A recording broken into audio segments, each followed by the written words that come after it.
तो आप देख ही सकते हो चैप्टर नंबर 2 10th क्लास का सोशल साइंस का India during the struggle period 1206 AD to 1757 AD।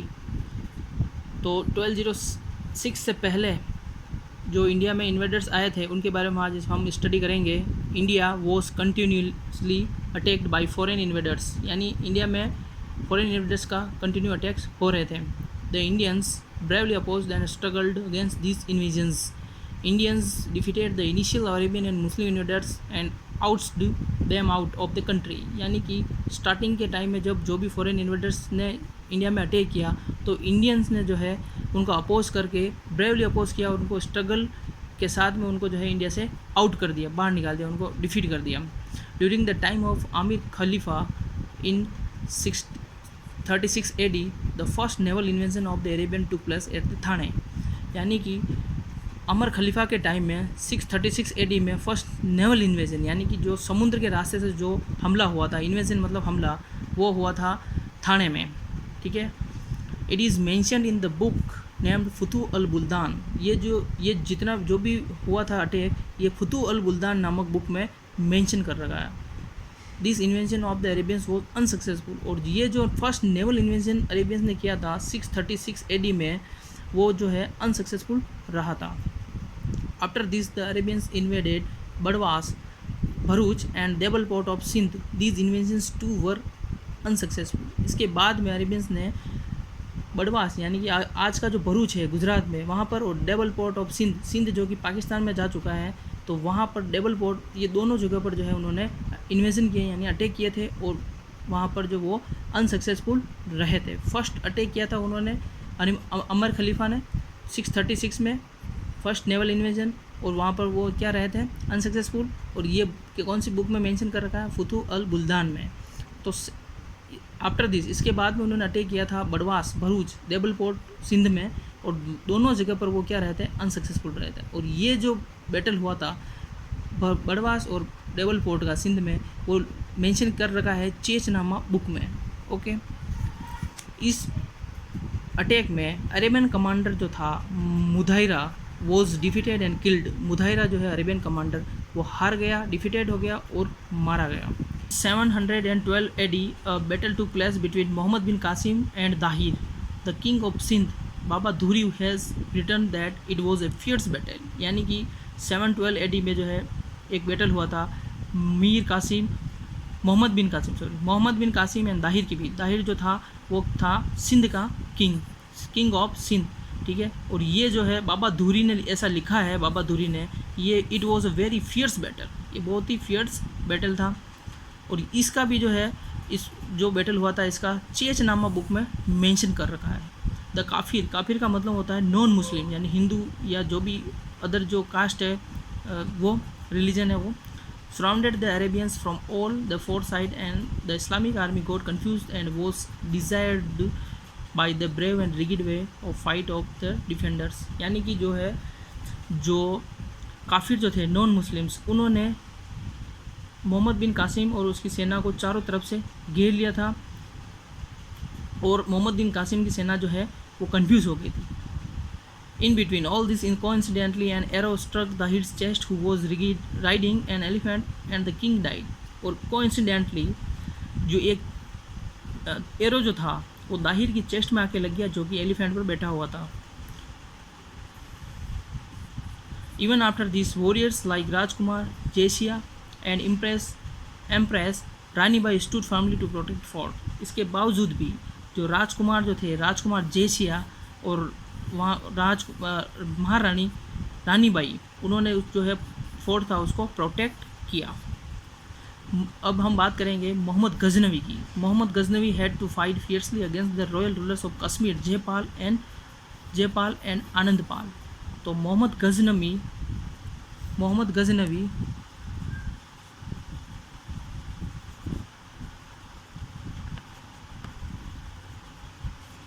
Versus Jaipal and Anandpal, इनके बिटवीन फाइट हुई थी। गोरी was defeated several times by Prithviraj Chauhan. Prithviraj Chauhan और गौरी के बीच में भी बहुत सारी फाइट्स हुई थी और बहुत बार जो है सेवरल टाइम जो है मोहम्मद गौरी की हार हुई थी और पृथ्वीराज चौहान ने इसको जीता था। तो हम पृथ्वीराज चौहान और मोहम्मद गौरी के बीच में जो बैटल हुआ था उसके बारे में थोड़ा देख लेते हैं। Mohammad Ghori versus Prithviraj. First battle जो हुआ था वो हुआ था 1191 में और सेकंड बैटल जो हुआ था वो था 1192 में। फर्स्ट बैटल था वो पृथ्वीराज चौहान ने जीता था जो कि अजमेर के शासक थे, और मोहम्मद गौरी जो कि गौर प्रदेश गौर रीजन का रूलर था जो कि अफ़गानिस्तान में था, वहाँ का रूलर था ये मोहम्मद गौरी। उसने जो है उनके बीच में फर्स्ट बैटल हुआ था 1191 में और उसको जीता था पृथ्वीराज चौहान ने। और पृथ्वीराज चौहान ने मोहम्मद गौरी जब भाग रहा था इसका पीछा ना करके इसको छोड़ा और इसका खामियाजा मुझे अगले ही साल भुगतना पड़ा जब 1192 में मोहम्मद गौरी ने अपने बल दल के साथ वापस पृथ्वीराज चौहान पर अटैक किया था। सेकंड बैटल हुआ था 1192 में। इन दोनों बैटल को हुए थे तराइन के मैदान में। तराइन के मैदान में हुआ, इसलिए इनको तराइन का युद्ध भी कहा जाता है और तराइन पड़ता है हरियाणा में। उसके बाद में मुस्लिम रूल करने लगे इंडिया में बाय 1206 और 1206 से जो है उन्होंने कंप्लीट रूल करना स्टार्ट कर दिया था। जैसे ही मोहम्मद गौरी ने पृथ्वीराज चौहान को हराया, दिल्ली पर मोहम्मद गौरी का राज हो गया और मोहम्मद गौरी 1206 तक इंडिया में रहा था। आफ्टर 1206 मोहम्मद गौरी ने अपना एक गुलाम ओब्लिक कमांडर जो था उसका नाम था कुतुबुद्दीन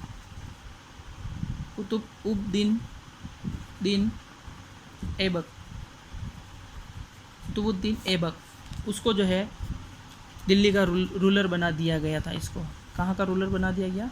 दिल्ली रूलर उसको बना दिया गया और 1206 में इसने रूल करना स्टार्ट किया था इंडिया में। ओके, तो हम अब कुतुबुद्दीन ऐबक और उसके आगे के जो पीरियड था उसको सल्तनत पीरियड कहते थे। वो था दिल्ली सल्तनत 1206 AD टू 1526 AD। ओके, तो ये जो गुलाम थे वो एक्चुअल में गुलाम नहीं थे जिनके वो मारा जाता था, पीटा जाता था, ठीक है, जिनके ऊपर हिंसा की जाती थी, वो गुलाम नहीं थे। ये गुलाम था सुल्तान का, जो सुल्तान के लिए काम करता था। ये सेना में था और कमांडर था, ठीक है। तो इसी के नाम पर उन्होंने जो है ये अपनी डायनेस्टी का नाम रख दिया। डायनेस्टी यानी वंश, अपना नाम रख दिया यामिनी। इनको यामिनी, इल्बरी और गुलाम डायनेस्टी कहा जाता था। Qutubuddin Aibak 1206 AD to 1210 AD। Qutubuddin Aibak का रूल था वो था 1206 से लेकर के 1210 तक AD तक। Also known as Lakhbaksh. Most important, Qutbuddin को लकबक्स के नाम से भी जाना जाता था। वो कोरोनेटेड इन 1206। जैसे कि हमने अभी बात की 1206 में मोहम्मद गौरी ने जो है इंडिया छोड़ दिया और कुतुबुद्दीन ऐबक, अपना जो गुलाम था कुतुबुद्दीन ऐबक, उसको 1206 में क्या बना दिया? दिल्ली का रूलर, ठीक है, और जिसको लकबक्स के नाम से भी जाना जाता था। लाहौर वॉज हिज कैपिटल और कुतुबुद्दीन ऐबक ने अपनी कैपिटल जो बनाई थी वो लाहौर को बनाई थी। Hasan Nizami was sheltered in his court. Hasan Nizami जो था वो इसके दरबार में रहता था। Aibak build the first floor of Qutub Minar. Aibak ने फर्स्ट फ्लोर बनाया था कुतुब मीनार का। इंपॉर्टेंट थिंग, कुतुबुद्दीन ऐबक ने फर्स्ट फ्लोर बनाया था कुतुब मीनार का, जो कि दिल्ली में है। The rest was completed by Iltutmish. और इसके बाद वाला जो पार्ट था वो किसने बनाया था? इल्तुतमिश ने। Qutub Minar was build in the memory of renowned Sufi संत ख्वाजा कुतुबुद्दीन बख्तियार काकी।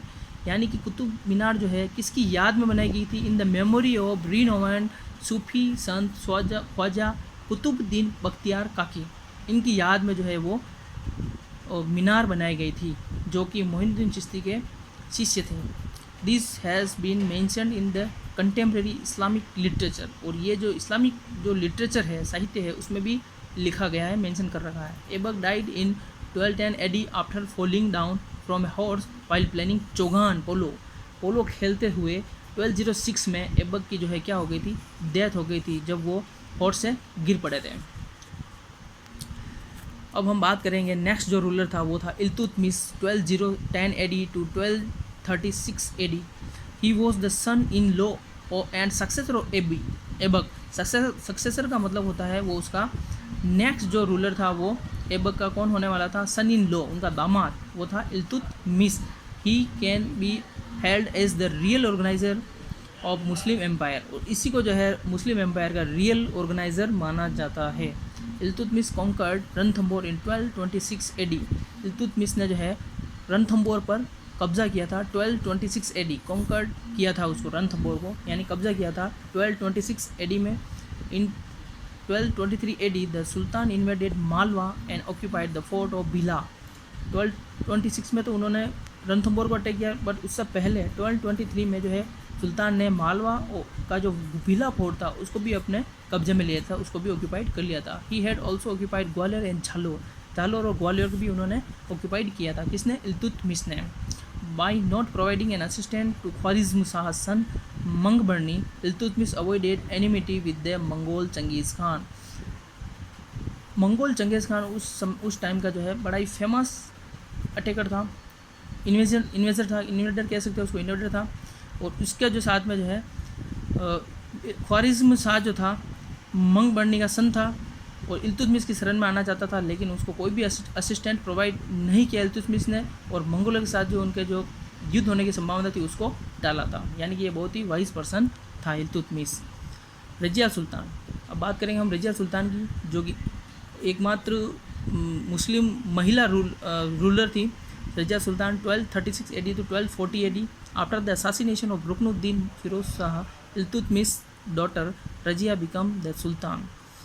रुकनुद्दीन की जो असैसिनेशन हुआ था, उसकी हत्या होने के बाद में, असैसिनेशन मीन्स हत्या, तो रुकनुद्दीन फिरोज शाह की हत्या होने के बाद इल्तुतमिश की जो डॉटर थी रजिया, वो जो है वहाँ की सुल्तान बनी थी दिल्ली की। Iltutmish had chosen Razia as successor, और इल्तुतमिश ने जो है रजिया को अपने सक्सेसर चूज़ किया था। The Turkish aristocrats oppose Razia, यानी टर्की का जो अमीर था, अमीर एक पोस्ट होती थी, तो अमीर ने जो है रजिया को अपोज किया कि जो एक महिला जो है वो रूल कैसे कर सकती है, कैसे सुल्तान बन सकती है। Razia discontinued wearing veil purdah and had started wearing qaba coat and kulah cap just like man. Razia ने जो है पर्दा जो हटाया और वो क्या पहनने लगी, वियरिंग कुबा यानी कोट, और कुला यानी कैप, कुला जो है कैप वो पहनने लगी जस्ट लाइक मैन की तरह। He had appointed and Abyssinian named Malik Jamal uddin Yakut as Amir e अखूर की पोस्ट पर जो है रजिया ने किसको रखा था, मलिक जमाल उद्दीन याकूत को, ठीक है। याकूत शॉर्ट फॉर्म में कह सकते हैं याकूत।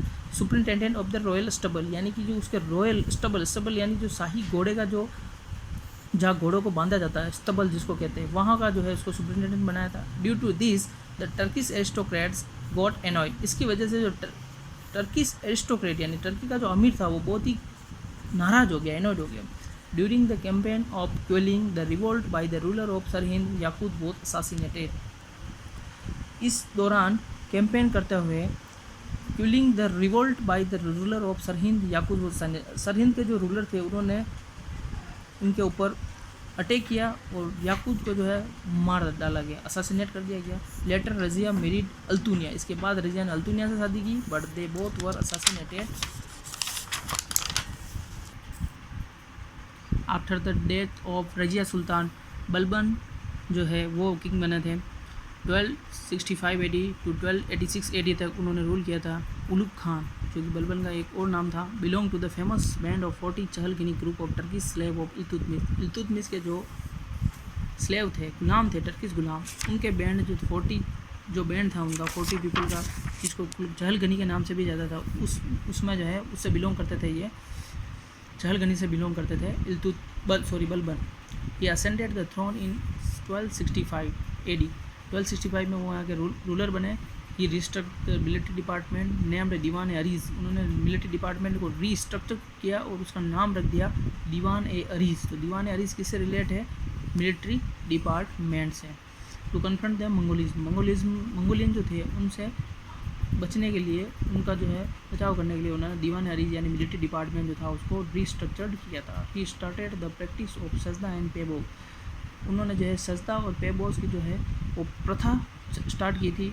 सजदा और पेबोज में क्या होता है, पेबो में क्या होता है, Boeing in front of the emperors and kissing his feet, यानी कि रॉयल कोर्ट में राजा के सामने झुक करके उनके पैरों को किस करना या चूमना। Balban is counted among the major builders of administrative structure of Delhi Sultanate. Delhi सल्तनत का मेजर एडमिनिस्ट्रेटिव स्ट्रक्चर जो है बलबन को माना जाता है। ये adopted the policy of iron blood, most important, iron और ब्लड की पॉलिसी जो अडोप्ट की थी, किसने की थी, बलबन ने, अगेंस्ट द एनिमी, एनिमियों के अगेंस्ट। उसमें क्या होता था, मैन को जो है मार दिया जाता था और वुमन और चिल्ड्रंस को जो है उनका गुलाम बना लिया जाता था। After the death of Balban in 1286 में बलबन की डेथ हो गई थी और उसके बाद में जो है उनके रॉयल कोर्ट में जो एरिस्टोक्रेट्स थे उनमें जो है संघर्ष होना स्टार्ट हो गया था। और जलालुद्दीन खिलजी जो था उसने ह्यूमर्स को जो असैसिनेट करके 1290 में जो है रूल करना स्टार्ट कर दिया, यानी कि नया सुल्तान जो था वो जलालुद्दीन खिलजी बना। वो कब बना था, 1219 में, और अपने आप को उन्होंने डिक्लेयर कर दिया as a sultan. Ruling the administration of Balban was very famous. Balban का जो रूलिंग एडमिनिस्ट्रेशन जो था, प्रशासन जो था, वो बहुत ही फेमस था। Balban believe that king is representative of God. Balban को बिलीव था कि जो किंग जो होता है गॉड का रिप्रेजेंटेटिव होता है अर्थ के ऊपर, पृथ्वी पर जो किंग होता है वो गॉड का रिप्रेजेंटेटिव होता है। Balban Turk was aware of aristocratic revolt, therefore he maintain strict discipline in royal court. Balban को पता था कि जो एरिस्टोक्रेट है वो कभी भी जो है रिवोल्ट कर सकते, विद्रोह कर सकते, इसलिए उन्होंने जो कोर्ट में स्ट्रिक्ट डिसिप्लिन मेंटेन कर रखा था। His major functions included keeping law and order under control. उन्होंने जो है लॉ एंड ऑर्डर जो था उसको अपने कंट्रोल में रखा था। और elimination of thieves and robbers और जो थीव्स जो थे, लुटेरे और चोरों को उन्होंने एलिमिनेट कर दिया था, ख़त्म कर दिया था। And crossing the anti administration revolt of Rajput landlord, और उनके जो भी उनके एडमिनिस्ट्रेशन के एंटी था, अगेंस्ट था, उनको क्रश कर दिया। जैसे कि राजपूत लैंडलॉर्ड थे उनको क्रश कर दिया गया, किसके द्वारा, बलबन के द्वारा। Khilji dynasty 1290 AD to 1320 AD। तो खिलजी जो डायनेस्टी है उनके बारे में हम कल पढ़ेंगे।